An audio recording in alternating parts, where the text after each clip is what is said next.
창세기 37장 1절로 8절 말씀을 가지고 그릇된 자식 사랑이라는 제목으로 함께 은혜를 나눌 때 이 자리에 한 사람도 거절하는 사람이 없고 모두가 은혜를 충만케 받아가는 귀한 시간 되시기를 주의 이름으로 축원합니다. 아멘. 오늘날 우리들은 지난 한 20년 그 이전에 그래도 그때는 자녀들이 3명 아니면 2명, 그 이전에는 뭐 5남매, 뭐 7남매, 9공주 뭐 이와 같이 자녀들이 많이 있었습니다. 그 시절에는 큰아들이 장자가 아버지를 대신하여 가사를 이끌어 나가야 하는 책임이 있으므로 어찌 보면 그 장자들은 참 어려운 가운데 살았다고 볼 수도 있죠. 그러나 오늘날에는 우리가 이 경제적으로 가난한 나라였기 때문에 먹는 거라도 줄이기 위해서 자르려면 일찍이 시집을 보냈고 입 하나 벌려고 또 오늘날에는 그러다 보니까 자식을 적게 낳기로 해가지고 둘만 낳아 잘 기르자. 그러더니 언젠가 한 그 10년 그때부터는 하나만이라도 낳자. 둘도 많다. 이러다 보니까 이제 이 나라는 점점 소태되어져가는 나라가 되고 말았습니다. 그러다가 이제는 하나도 귀찮다. 둘도 많다 해서 이제 하나만 낳자들이 이제 하나도 귀찮다. 그냥 우리끼리. 그러더니 이제는 하나가 무엇이냐. 둘도 우리 결혼도 귀찮다. 나 혼자 홀로 가족이 되어버린 시대가 되어버렸습니다. 근데 이 시간에 우리가 그릇된 자식 사랑이라고 해서 어찌 보면 그 많은 자식들 가운데에 특별히 하나만 이뻐하고 사랑했던 이 야곱의 가족처럼 언젠가 우리는 그 아이를 하나만 나 잘 기르자라는 것에 있어서 그 하나만이 모두가 다 잘 기르기 위해서 그 아이한테 모든 걸 다 해주다 보니까 이 아이가 결국은 어떻게 돼? 버릇 없어졌다 이 말이죠. 여러분 그 버릇 없어진 지가 이 아이는 그것도 괜찮아요. 왜?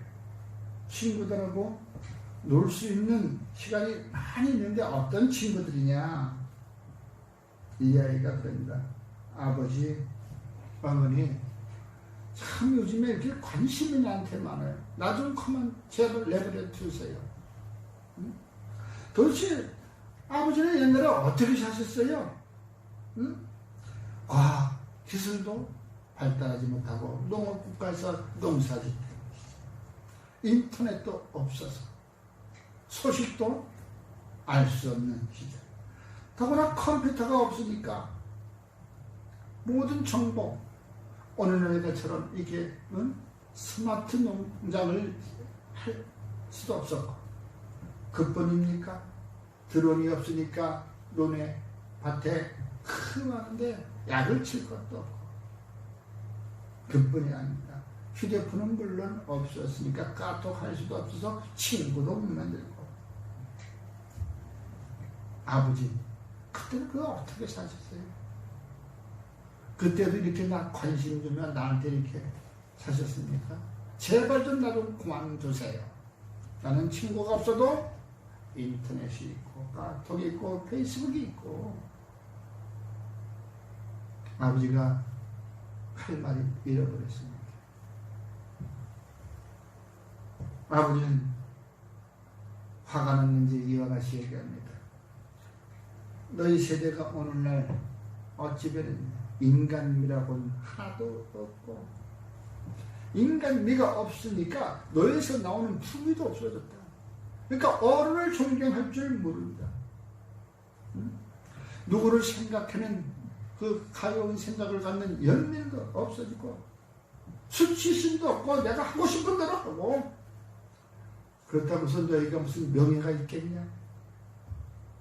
어른을 공경하는 존경심이 있냐? 그렇다고 해서 너희가 특별한 개성이 있어서 너희가 가고 싶은 대학을 가냐? 그냥 점수 따라서 이리 흔들리고 저리 흔들리고. 그런 너희가 사랑은 어디 있냐? 사랑이 있다면 오늘날 부모님한테 대들고 부모를 비리고, 아무나 하는 묻지마 살인이 있고, 도대체 겸손이라는 건 아무것도 없고, 너희가 최고이냐? 아무나 불쑥불쑥 끼어들어서 이 얘기하고, 그렇게 너희들처럼 살지 않았다. 응? 너희들은 오늘날 우리가 늙었다고 잔소리한다고 꼰대라고 그렇게 이야기하지만, 도대체 우리는 그때 참 축복받고 살았던 그런 시대다. 단장이 얕아도 대문을 열어놔도 걱정이 없었다. 기껏 걱정한다는 것이 혹시 누가 우리 부엌에 있는 정지에 있는 찬장에서 밥 하나 반찬 하나 가져간다. 된장독이나 고추장독, 간장독 거기서 누가 한 그릇 퍼가지 않았나. 그거 걱정이지. 또 그런 것도 걱정 안 했다. 왜? 그런 거 열어볼 시간이 없어. 밭에 나가서 일해야 되고. 그래 와가지고 집에서 그냥 한술 뜨다 보면 밥이 없네. 식은 밥이 있을 텐데. 그럼 불에 밀가루 가지고 그냥 수제비 떠서 빨리빨리 끓여서 먹고. 그렇게 살아간다. 그러나 오늘날 아이들이 하나만 있으니까 그 아이한테 정성을 쏟는 걸 보니까 이 아이들이 점점 버릇이 없어졌다 이 말이지. 잘못된 자식 사랑이라는 것이었습니다. 오늘날 요셉이 똑같습니다. 노년에 얻은 아들이기 때문에 더 귀하기 때문에, 또 자기가 좋아하던 또 라헬에서 얻은 아들이기 때문에 그를 더욱 사랑했다. 또 그한테는 또 꽃갈옷을 입혔다. 여러분, 이 꽃갈옷을 입었다니까 옛날 생각이 납니다. 우리 아버님이 3살 때 그 명절날 설날에 와서 설빔으로 때때오 색깔 있는 옷을 입고 밖에 나갔더니 요 꼬마니가 몽구리가 여기 또 옷 입은 데가 확 동네 형들이 밀었는데 넘어져가지고 흙탕물에 옷이 쳐져버렸어. 이 얼마나 마음이 상했겠어. 그래가지고 그것이 우리 그분에게 생각이 남아 있어가지고 내가 너한테 복수하리라 하더니 7살 되던 해에 힘이 조금 붙으니까 그놈하고 시비를 붙어가지고 그 사람 귀를 물어뜯어가지고 그 사람 귀가 짧기가 됐다는 거예요. 되게 독한 사람이다. 잘못 걸리면 죽어. 여러분, 그러나 오늘 이 요셉은 어쨌습니까? 참 17살 그죠? 오늘 나올 때 17살 그 형들은 훨씬 나이가 많으니까 밭에 나가서 일도 하고 양을 치기도 하고 아버지의 그 말씀에 따라서 일을 합니다. 그래서 항상 보면 이 요셉은 아버지 옆에 끼어차고 앉아서 그냥 아버지한테 어리광하고, 아버지 어젯밤 내가 꿈도 꿨거든요. 형들이 다 나한테 줘요. 그것을 아버지에게만 하고 있으면 그런 든든해. 이것이 또 미움풀이 박혀있는데도 불구하고 또 거기 가서 형들! 당신들 말이야 나한테 볕다니 절을 하더라고. 그러니 내가 얼마나 비웃겠어. 저 조그만 자식이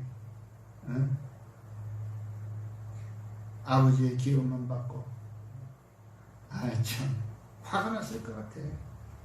그래서 그를 죽이기까지 했다는 거야. 죽이기로 작정. 다시 말하면 지나친 편에는 왕따를 낳는다 이게. 오늘날 학교에 가봐야 전부 다 하나 아니면 둘인데 혼자서 있는 애들은 잘난 척하다가 형제 있는 애들한테 두들겨 몰매를 맞는 수도 있어요.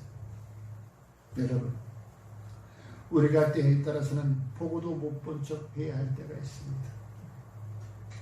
불의를 보면 못 본 척 하면 안 되지만 우리가 이와 같을 때에는 보고도 못 본 척 또는 모르는 채 듣고도 못 들은 채 해야 할 때가 있다는 것이죠. 다윗처럼 보고도 못 들은 채 또한 들어도 못 들은 채 그렇게 억울하게 사는 경우도 있었어요. 시편 38편 13절에 나는 못 듣는 자같이 듣지 아니하고 말 못하는 자같이 입을 열지 아니하였다고 얘기했어요. 그런데 왜 나에게 이와 같은 고난이 오느냐? 여러분, 우리가 때에 따라서는 너무 이렇게 아는 척해도 우리에게 세상 사람들로부터 손가락질 받을 때가 있어. 손가락질을 받는다 이거예요. 욕먹는다 이거예요. 지가 뭐 잘났다고. 그러므로 잠언 29장 17절은 내 자식을 징계하라. 잘못된 자식의 행위를 할 때에는 징계하라고 하고 있습니다. 벌을 내리라. 그러면 그가 너를 편안하게 하겠고 또 내 마음에 기쁨을 주리라. 어느 날같이 이와 같이 했더라면 자식들로부터 존경받지 못할 부모들이 없다는 거죠. 그렇게 안 했기 때문에 늙어서 오고 갈 데가 없어도 만든다는 거예요. 참 얘기들이 많잖아요. 양로원 앞에, 지금은 요양원이지만 옛날에 양로원 양로원 앞에 지나가는데 웬 노인이 혼자서 앉아있는 거 보따리 하나 가지고. 왜 이러니까 알고 보니까 우리 애가 나를 안 데리러 와요. 어떻게 됐는데요? 아버 양로원에 와서 물어봤었어요. 그랬더니 언젠가 한 6개월 전에 이 노인을 여기다 맡기고 돈도 얼마 이렇게 입금을 시키고 갔다 이게. 그리고 매달 보내주겠다고. 그런데 이제 어느 날 이 아들이 와가지고 조금 전에 와가지고 이 부모님을 이제 내가 모시겠다고 데려갔다는 거예요. 그런데 양로원 나와가지고 거기다 내려놓고 차만 타고 가버렸어. 가평 양로원에 그런 일이 있었어. 여러분, 이와 같이 내 자식을 징계하라. 그리하면 어찌 한데서 내가 편안하고 내 마음에 기쁨을 주는데 이 사람은 이제 그 자식만 오기를 기다리는 거야. 근데 아니라고 지금 이 노인이 얘기했다고. 그러니까 다시 그 양로원에서 그 노인을 거기다 데려놓을 수가 없으니까 다시 데리고 들어갔었어. 참 안타까운 거죠.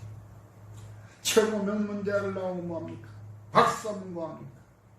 부모님을 죽이고 부모 재산이 그런 일이 있었어요. 내가 아는 의사인데 내 아들은 그래도 좀 착해요. 왜? 얼마나 착한데 자기 친구들 얘기하는데요 보니까 목사님 우리 아들 친구들은 그런데요. 우리 꼰대 빨리 죽었으면. 왜? 죽어야 자기 앞으로 재산이 나오니까 그 재산 받는. 그렇게 생각하고 있다는 거예요.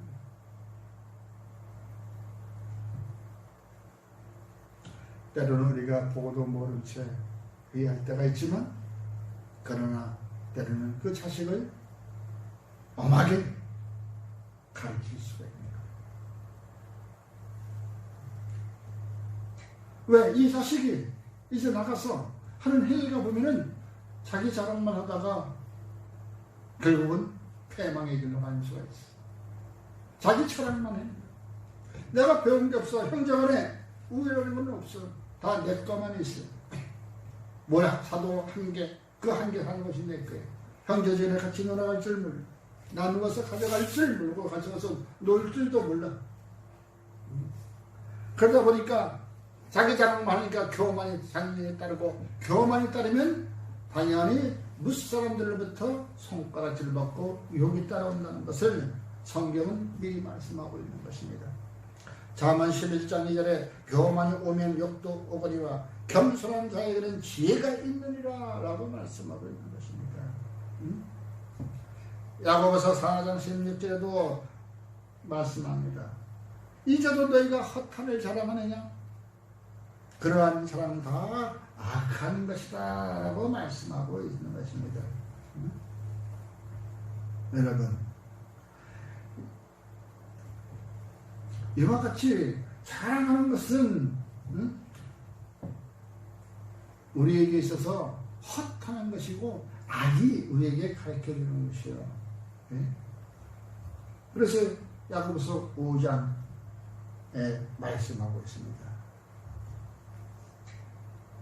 너희가 힘든 자가 고난 중에 있느냐. 이와 같이 우리가 서로 중보하지 아니하면 자기 혼자서 이 세상에서 왕따의 길을 갈 수밖에 없다는 것이죠.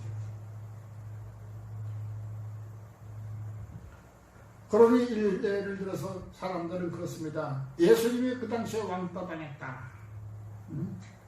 예수님이 자기가 하나님을 아버지라고 부르니까 세상의 사람들이 그를 웃긴다고 저놈이 신을 모독한다고 하면서 다 따돌림을 받았던 것이에요. 그러나 진실을 말씀을 했는데도 세상 사람들은 귀가 다치고 눈이 어두워서 보지 못하고 듣지 못했던 것을 우리는 알 수 있습니다. 내가 왔어도 세상 사람들은 깨닫지 못하더라. 어둠 가운데 요한복음 1장에 나와 있습니다. 태초에 말씀이 계셨느니라. 그 말씀이 이제 하도 안 되니까 육신이 되어 이 땅에 오셨는데 알아보지 못한다고 말씀하셨어요. 그를 영접하는 자, 하나님의 자녀가 듣는 권세를 주셨는데도 불구하고 그러나 그는 고난의 길을 간 것입니다. 세상 사람들로부터 손가락질을 받게 되고 왕따를 받게 되니까 이제 그의 가는 길은 고난의 길밖에 없는 것이요. 또 그가 만나는 사람들은 전부 다 가난한 사람들이었어요. 병든 자들이었어요. 여러분, 그래서 주님은 또 하나님께 의지하고 하나님께 기도했던 것이고, 이와 같이 저와 여러분들은 과연 우리가 자녀들을 어떻게 길렀느냐, 과연 자식을 잘못되면 훈육하였느냐.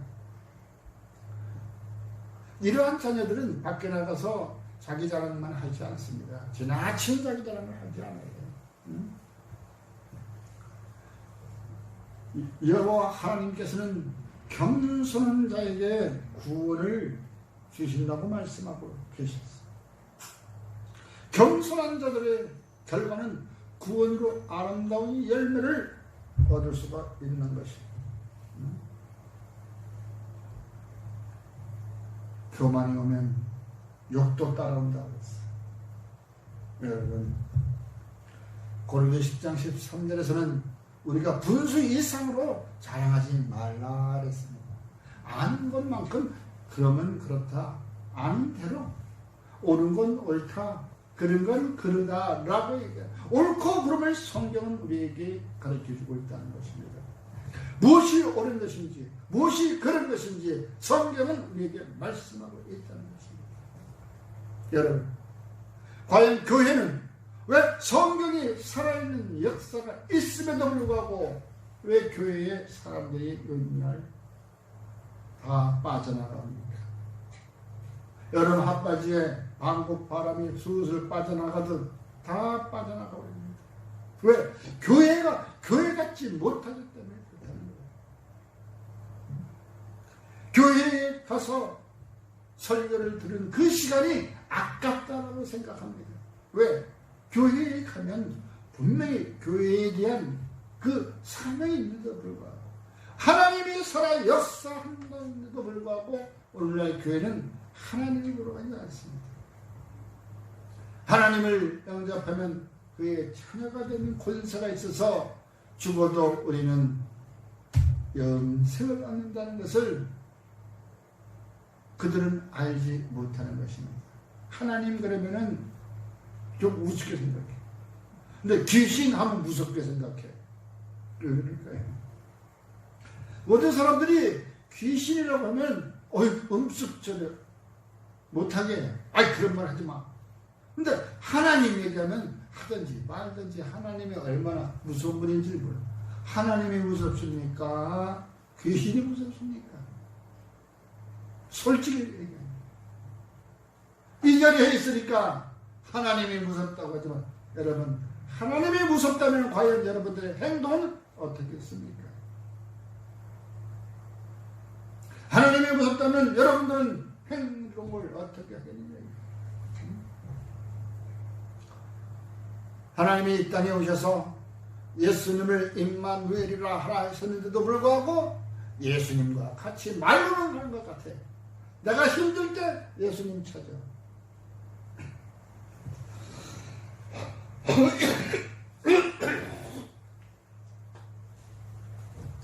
힘 안 들면 예수님 안 찾아.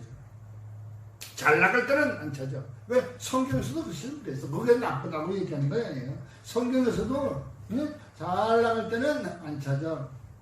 그 세상 여러 가지 이렇게 다른 사람들 문화를 찾지. 저거 재미있겠는데 우상들이 하는 짓거리 보니까 재밌어. 술 먹고 뛰어놀고 막 춤추고. 힘들 땐 이제 우리 좀 구원해 주세요. 우리 좀 구원해 주세요. 내가 물질에 너무 힘이 들어요.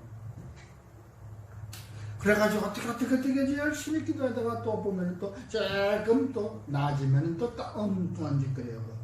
그렇게 자꾸 고무줄같이 늘어났다 줄었다는 것이 오늘날의 성도인데 어디 가겠어요? 응? 주님을 하나님이라 칭하면서도 그가 행하는 건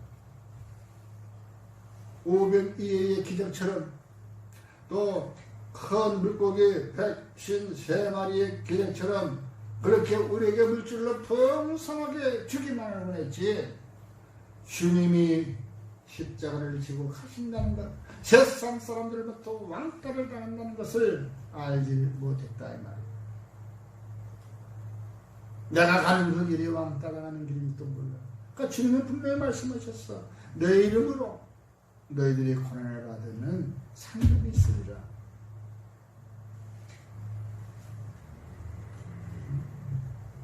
그러면서 우리는 교회를 하찮게 얘기합니다.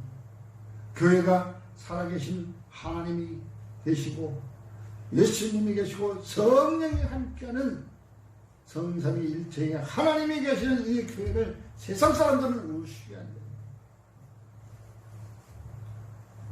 우리는 돌아갈 본연이 있는 것이 믿습니까? 우리는 돌아갈 본연이 있기 때문에 이 땅에서 어떻게 살든지 상관없어. 아마 그때 우리 위에 손자들이 임하셔서 개같이 벌어서 정승같이 쓰라고 그 말을 생각해보면 어떻게 그럴 수가 있어.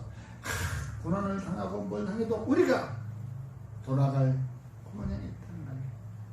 그러니 고난을 당해도 즐거움에 참여한다고 얘기했습니다.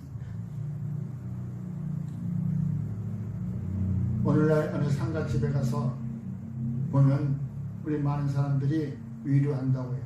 근데 교회를 다니지 않았던 사람이에요. 그걸 가면은 슬퍼하는 유족들을 보고 위로한다고 좋은 데 가셨을 것입니다. 위로. 예수를 안 믿고 세상 것 없는데 좋은 데 갈 수 있겠습니까? 지옥 불구덩이까지 갈 수밖에 없는데. 그런데 마음의 위로를 위해서 좋은 데 가셨을 겁니다. 그러나 예수 믿는 사람들, 예, 주님의 나라에 가셨을 거예요. 가시는 거. 천국에 가셨습니다 하고 떳떳하게 얘기할 수 있는데, 그렇지 않은 사람들은 좋은 데 가셨대요. 지옥이 불구덩이가 좋은 데입니까? 그렇게 죽음에서는 나뉘어진다는 것이에요.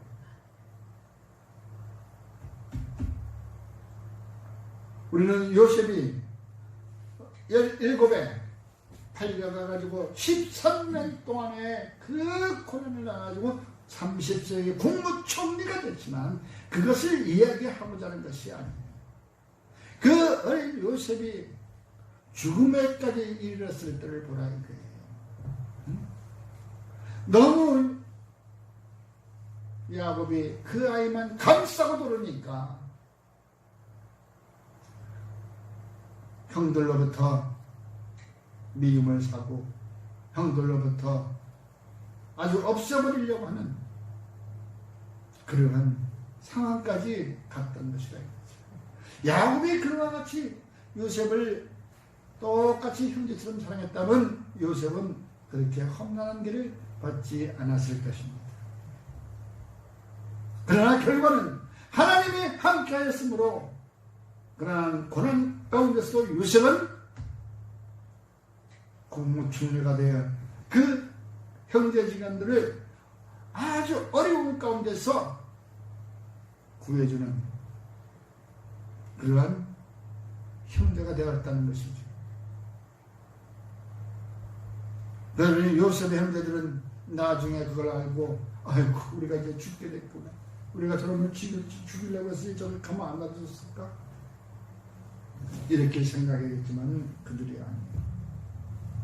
저와 여러분들은 혹시나 내가 하나님의 자녀로서 우리가 세상 사람들로부터 왕따를 당할 수 있을 정도까지 됐다면 이제 그 고난의 길도 주님은 예비해놓고 계신다는 것을 믿으시기 바랍니다.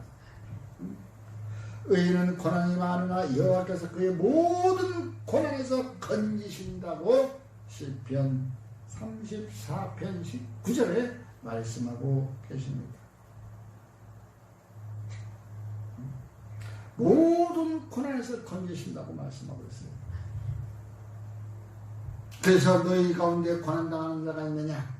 그는 기도할 것이요 즐거워하는 자가 있느냐? 그는 찬송할 것이다 라고 말씀하고 있는 거예요. 그러므로 우리가 우리 믿음의 형제들을 위해서 그들의 고난을 보고 우리가 함께 기도하며 함께 찬양할 때에 그것이 곧바로 중보기도요. 지금도 예수님께서 하나님 우편에 계서 우리를 위하여 중보하고 계신다는 것 바로 그와 같은 것입니다. 그러므로 중보기도는 끊어지지 않아야 되는 거예요. 행여나 그릇된 자식 사람으로 인하여 그 자식의 세상 사람들부터 왕따를 당한 자도 그 믿음의 식구들이 중보기도 한다면 그 기도로 말미암아 그런 세상 사람들로부터 다시 변화받을 것을 믿으시기 바랍니다.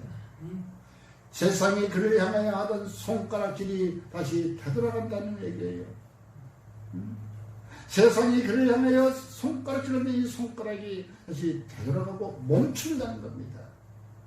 그것이 곧 기도의 힘이 중보자의 삶인 것입니다. 그러므로 저와 여러분 항상 그 중보 기도를 멈추지 마시옵시고 항상 기도하라, 기뻐하라, 감사하라, 쉬지 말고 기도하라. 말씀 마치겠습니다. 주님, 늘 언제나 믿음으로 인하여 구원을 얻는다고 했사오나 그러나 그 믿음으로 세상 사람들로부터 손가락질 받을 때 주여 우리 믿음의 식구들이 그를 위하여 중보함으로 다시 일어설 수 있고 세상에서 향하던 손가락질이 멈추고 되돌아갈 수 있고 그로 인하여 복음의 빛을 비치게 하여 주시옵소서. 예수님의 이름으로 감사하며 기도드리옵나이다. 아멘.